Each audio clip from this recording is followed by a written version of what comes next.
Hello friends, I am Punima, English language and soft skills trainer from Formula Spoken English Institute. ఎలా ఉన్నారు? Videos చూస్తున్నారా రెగ్యులర్గా? Videos ఏమైనా చూసి ఇంగ్లీష్లో మాట్లాడటానికి ప్రాక్టీస్ చేశారా? లాస్ట్ వీడియోస్లో మనం టెన్సెస్ స్టార్ట్ చేసుకున్నామండి. టెన్సెస్ ఫస్ట్ క్లాస్ అయిపోయింది. Simple future tense. ఈరోజు అంటే సింపుల్ ఫ్యూచర్ టెన్స్ ఎప్పుడు యూజ్ చేస్తాం, ఫ్యూచర్లో యాక్షన్ ఎలా వాడతాము, వాటిని యూజ్ చేస్తూ మాట్లాడటం ఎలాగా, ఇవన్నీ కూడా ప్రీవియస్ క్లాసెస్లో చూసాం కదా. ఈరోజు సింపుల్ పాస్ట్ టెన్స్ చూద్దాం. Simple past tense most important. మనం గతంలో ఏం జరిగిందో చెప్పాల్సి వచ్చినప్పుడు, ఎందుకంటే మనం రోజువారీ మాట్లాడేటప్పుడు ఈ పాస్ట్ టెన్స్ యూజ్ అనేది ఎక్కువగా ఉంటుంది. ఇంతకుముందు అది చేశాను, నేను మార్నింగే వచ్చాను, అక్కడికి వెళ్ళాను, ఇక్కడికి వెళ్ళాను, అది చేయలేదు, ఇది చేయలేదు, ఇలా చెప్తూ ఉంటాం. ఇవన్నీ కూడా ఏ టెన్స్లో చెప్పాలి? తెలుగులో అయితే మనం మదర్ టంగ్ కాబట్టి మనం తడుముకోకుండా మాట్లాడేస్తాం. బట్ ఇంగ్లీష్లోకి వచ్చేటప్పుడు ఎట్లా యూజ్ చేయాలి, ఏ ఫామ్ ఆఫ్ వర్బ్ వాడాలి, ఓకే, అక్కడ కూడా చాలా చేంజెస్ వస్తూ ఉంటాయి. పాజిటివ్ స్టేట్మెంట్ ఒక రకంగా ఉంటే నెగిటివ్ స్టేట్మెంట్ ఇంకొక రకంగా ఉంటుంది. ఈ క్లారిటీ రానప్పుడు ఏం చేస్తామంటే మనం తప్పులు మాట్లాడే అవకాశం ఉంటుంది. కాబట్టి ఖచ్చితంగా ఈ టెన్స్ మీద క్లారిటీ తెచ్చుకుంటే ఫ్లూయెంట్గా మిస్టేక్స్ లేకుండా మాట్లాడచ్చు. చూడండి, ఈరోజు సింపుల్ పాస్ట్ టెన్స్ స్టార్ట్ చేద్దాం. సింపుల్ పాస్ట్ పేర్లోనే ఉంది కదా, ఇది పాస్ట్ యాక్షన్. కంప్లీటెడ్ యాక్షన్స్కి ఆర్ పాస్ట్ యాక్షన్స్కి యూజ్ చేస్తూ ఉంటాం. నోట్ చూస్తే చూడండి, ఫస్ట్ యూజ్ ఏంటంటే పాస్ట్ యాక్షన్. మనం ఏదైనా జరిగిపోయినటువంటి వాటి కోసం, గతంలో జరిగిపోయిన వాటి కోసం ఓకే యూజ్ చేస్తాం. Second use, second form of verb use చేయాలి. ఇక్కడ మనకేంటంటే సెకండ్ రూల్ ఏంటంటే సెకండ్ ఫామ్ అంటే పాస్ట్ ఫామ్ ఆఫ్ వర్బ్ తీసుకోవాలి. ప్రజెంట్ ఫామ్ ఆఫ్ వర్బ్ కాదు, పాస్ట్ ఫామ్ ఆఫ్ వర్బ్ తీసుకోవాలి. ఏది? అది పాజిటివ్ స్టేట్మెంట్తోనే. మళ్ళీ నెగిటివ్ స్టేట్మెంట్ దగ్గర నుంచి చేంజెస్ వస్తే అది నేను క్లాస్ చెప్పేటప్పుడు చెప్తాను. నెక్స్ట్, టైం క్లారిటీ ఇవ్వాలి.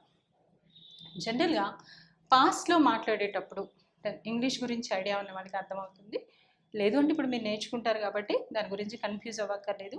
మనం పాస్ట్లో చాలా రకాల సెంటెన్సెస్ చూస్తూ ఉంటాం. ఐ ఏట్ ఫుడ్ అనొచ్చు, ఐ హ్యావ్ ఈటెన్ ఫుడ్ అనొచ్చు, ఐ హ్యాడ్ ఈటెన్ ఫుడ్ అనొచ్చు.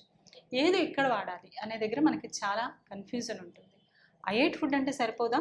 ఐ హ్యావ్ ఈటెన్ ఫుడ్ అనాలా? అది ఎక్కడ వాడాలి, ఇది ఎక్కడ వాడాలి? మళ్ళీ ఇంకా ఐ హ్యాడ్ ఈటెన్ ఫుడ్ ఎక్కడ? మూడింటి మీనింగ్ ఒకటే, కానీ సిచ్యువేషన్స్ మారుతూ ఉంటాయి. కాబట్టి మనకు ఆ సిచ్యువేషన్ మీద క్లారిటీ రావాలి. ఇక్కడ ఏ సిచ్యువేషన్లో వాడతామో తెలిస్తే నెక్స్ట్ టెన్సెస్ ఏ సిచ్యువేషన్లో వాడతామో అర్థమవుతుంది. చూడండి, simple past tense first tenses కాబట్టి మనకి బేసిక్ టెన్సెస్ కాబట్టి ఇక్కడ మనం ఏ సిచ్యువేషన్లో వాడతామో ఈ టెన్స్ని మనం క్లారిటీ తెచ్చుకుందాం. ఏ సిచ్యువేషన్ అండి? మనం టైం క్లారిటీ ఇచ్చేటప్పుడు పాస్ట్ యాక్షన్ గురించే వాడతాం, కానీ పాస్ట్లో ఎప్పుడు చేసాం అనేది టైం క్లారిటీ ఇస్తాం. నిన్ననా, మొన్ననా, లాస్ట్ వీకా, లాస్ట్ ఇయరా, లాస్ట్ మంతా, ఎప్పుడు, ఎన్నాళ్ళ క్రితం చేసాం అనేది మనం ఖచ్చితంగా క్లారిటీ ఇచ్చేటప్పుడు మాత్రమే సింపుల్ పాస్ట్ టెన్స్ తీసుకుంటాం. బట్ యూసేజ్లో అంత పర్టికులర్గా వాడట్లేదు చాలామంది. కానీ ఒకవేళ మనం పర్టికులర్గా ఖచ్చితంగా మనం గ్రామర్ రూల్స్ ఫాలో చేస్తూ వాడాల్సి వస్తే ఖచ్చితంగా సింపుల్ పాస్ట్ని మీరు టైం క్లారిటీ ఇచ్చేటప్పుడు మాత్రమే వాడండి. ఓకే, ఎగ్జాంపుల్స్ చూద్దాం, మీకు క్లారిటీ వస్తుంది.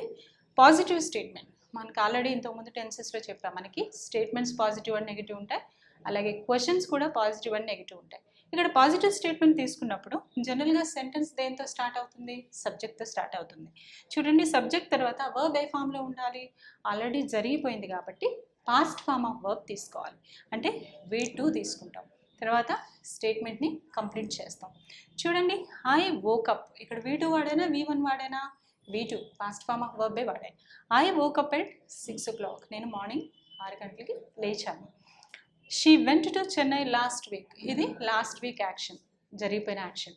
She went to Chennai last week, ఆమె లాస్ట్ వీక్ చెన్నై వెళ్ళింది. ఇక్కడ చూడండి, నేను టైం మెన్షన్ చేస్తూ ఉన్నా. 6 o'clock అంటే ఈరోజు, టుడేస్ మార్నింగ్ మీరు మెన్షన్ చేసుకోండి.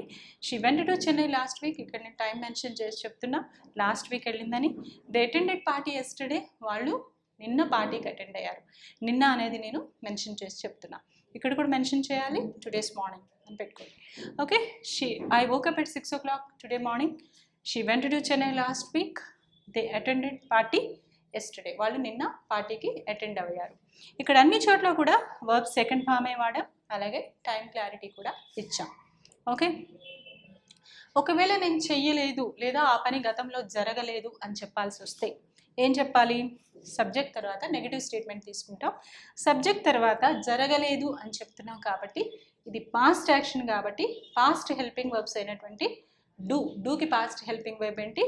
డిడ్ అండి. డూకి పాస్ట్ ఫామ్ ఏంటి? డిడ్. ఇక్కడ పాస్ట్లో ఉన్న హెల్పింగ్ వర్బ్స్ని మనం తీసుకోవాల్సి ఉంటుంది కాబట్టి సబ్జెక్ట్ తర్వాత డూకి పాస్ట్ ఫామ్ అయిన డిడ్ని తీసుకుని నెగిటివ్ స్టేట్మెంట్ కాబట్టి నాట్ కూడా యాడ్ చేస్తాం. ఎప్పుడైతే హెల్పింగ్ వర్బ్ పాస్ట్ టెన్స్లో ఉందో మెయిన్ వర్బ్ పాస్ట్ టెన్స్లో ఉండదండి. ఇంకా చూడండి, ఇక్కడ పాజిటివ్ స్టేట్మెంట్లో మాత్రమే V2 వాడాం డైరెక్ట్గా, బట్ ఇక్కడ నుంచి మనకి వర్బ్ చేంజ్ అవుతుంది. ఇక్కడ ఆల్రెడీ డిడ్ అనేది పాస్ట్ టెన్స్ని ఇండికేట్ చేస్తుంది కాబట్టి పక్క పక్కనే రెండు పాస్ట్ వర్బ్స్ వాడడం. మనం ఒకే స్టేట్మెంట్లో రెండు పాస్ట్ వర్బ్స్ వాడడం. డిడ్ నాట్ తర్వాత బేసిక్ ఫామ్ ఆఫ్ వర్బ్ అంటే V1 తీసుకుంటే సరిపోతుంది. Verb first form, present form of verb, basic form of verb వాడితే సరిపోతుంది. సబ్జెక్ట్ తర్వాత డిడ్ నాట్, తర్వాత డిడ్ పాస్ట్లో ఉంది కాబట్టి V1 తీసుకున్నాం, తర్వాత స్టేట్మెంట్ని కంప్లీట్ చేసాం. I did not take breakfast, నేను బ్రేక్ఫాస్ట్ చేయలేదు. పాజిటివ్ స్టేట్మెంట్స్లో టైం మెన్షన్ చేస్తాం, నెగిటివ్ స్టేట్మెంట్స్లో కూడా చేయొచ్చు.